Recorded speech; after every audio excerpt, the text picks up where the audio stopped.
So, do you guys remember that one time that Crash Bandicoot decided to become hella edgy and just be covered in tattoos from like head to toe? Yeah, well, think of that as a bad dream because that doesn't matter anymore because this game takes place directly after uh, Crash Bandicoot 3 Warped, I think. Yeah, that's right. So those PS2 games, the weird ass ones, we don't gotta worry about that no more.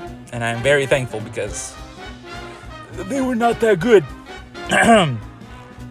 Anyway, this game takes place, as I said before, directly after Crash 3.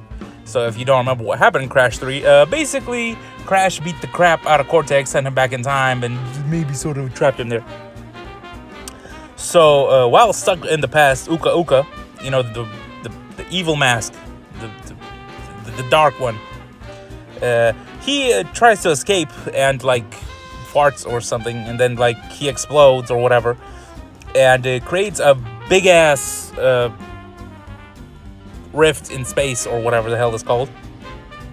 And now there's a portal to like different dimensions, you know, as you do. And Cortex is like, and manages to escape with one of his dudes. And then he devises a plan to conquer the entire multiverse. Because apparently one planet just isn't enough for this man's. Aku Aku, the brother of Uka Uka, as you could probably guess, senses a disturbance in the force. And goes to find Crash because he is a mask and can literally do nothing by himself. And he's on the way to like Crash's house, but bumps into another mask. And he's just like, "What, Nani? What are you doing here?" Because this mask is special. This mask only appears when like the multiverse is like blowing up or whatever. And he's just like, "What the hell are you doing here?" And then he explains the situation. And apparently there are 4 of them, and the other 3 are like lost somewhere. So we gotta go find their ass. So Crash and Coco agree to help because they got nothing better to do on a Tuesday afternoon.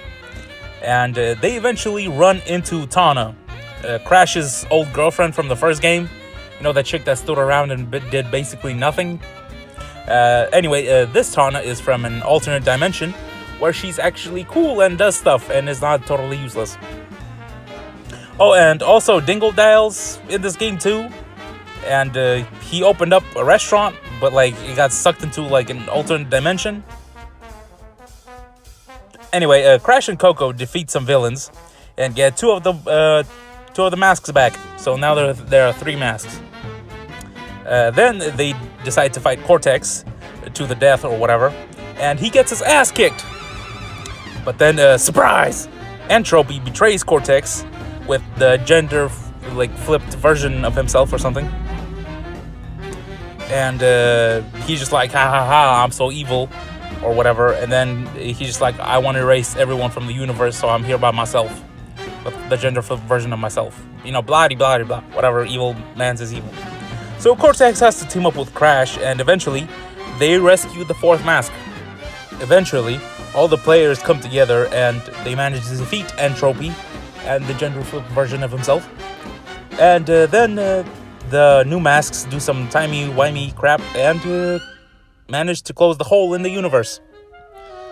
But then, surprise! Cortex decides to be a dick and steals the masks and travels back in time to the first game. He then tries to prevent Crash from being made, to stop him or whatever. I honestly don't know what his plan is. But he fails miserably, so it doesn't matter. And then he gets himself banished to like an alternate dimension or whatever. So I'm sure we will never see him again. Then some more like shenanigans happen, and Crash accidentally creates himself. Yeah, try and wrap your mind around that one. And then the game ends, and with everyone sitting down and playing VJ games. Oh, the tale as old as time, and it ended as all things should. This is the greatest happy ending of all time. Now that that's over, let's talk about some gameplay. Hell yeah, baby. Anyway, this game has 2 modes. It has, retro mode and modern mode. Modern mode is basically how you play games these days, where you could just retry endlessly forever. And then retro mode is you get a set of lives, and then you get anxiety. So, do you, fam? Crash, by the way, he moves the same as he has in, like, Crash 3, I want to say. He moves basically the same as he does in all the other games. But the game is harder to compensate. They're like, yeah, we know you played all this. Now we're gonna make the game harder for you just to be dicks. But it's all in good fun. Although one weird thing about Crash now is that he has this weird like shadow thing on the floor that helps you indicate where and how to jump. So I mean that might be distracting for some of you, but like you could just toggle it on and off if you don't like it. So it's not really that big of a deal. Also, they added a whole bunch of new gameplay elements, right? So you know how they usually like jump on a platform or blah blah blah, whatever, right? But they added like rope swinging and then rail grinding and wall running. Wall running is my favorite because I don't know, I just find it kind of hilarious. But there are also a bunch of like new levels and stuff, a bunch of new game modes as well, like the flashback levels where you can play levels throughout like the past games. Time trials are back, and my favorite was the inverted mode, where it's just, do whatever the hell the developers want. And it is pretty cool, not gonna lie. So, also, this game is very, very fast-paced. You just gotta haul ass throughout the entire thing. I kind of love it for that. And as you probably already know, you get to play as 5 characters. Yeah, 5. You get to play as Crash, Coco, Cortex, Tawna, and Dingodile for some reason. I honestly forgot that he was even in the story. He does nothing. But Cortex, he uses a gun, which is surprising, and he can make enemies into platforms or like these like jumpy thingos, and he has a mid-air dash, so that's pretty fun. Tawna, she has a grappling hook where she could just like shoot enemies from afar, which is pretty nice. But then she can also like swing and like grab crates, and it's a grappling hook. You know what a grappling hook does. Why the hell am I explaining this? And then Dingodile also uses a gun, or I shouldn't say gun. More accurately is a vacuum cleaner, and he like blows himself all over the place. And he can fly, like, for a little bit, but he can't jump for crap, so he can fly, like, 2 feet off the ground. So that's pretty fun. Oh, and Coco is basically Crash. Although, I gotta say, for the characters with the guns, the aiming is lightweight kind of weird, because it's very, very inaccurate and imprecise. Like, you could be shooting for, like, 30 freaking minutes and not hit your damn target, which is kind of booty, but, you take the good with the bad. But for all its misgivings, I gotta say, this game is beautiful, like AF. Like, some of the landscapes, I was just like, bruh, this is jaw-dropping. Like, the frozen tundra, like, the music city, prehistoric area, like, bruh. It is so beautiful, I gotta say. I am genuinely very happy about how this game looks.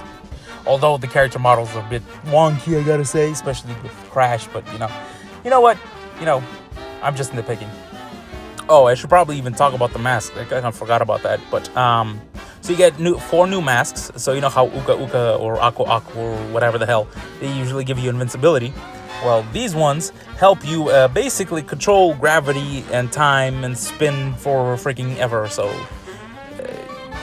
I mean, would you take invincibility or would you take the ability to control gravity? I mean, who knows?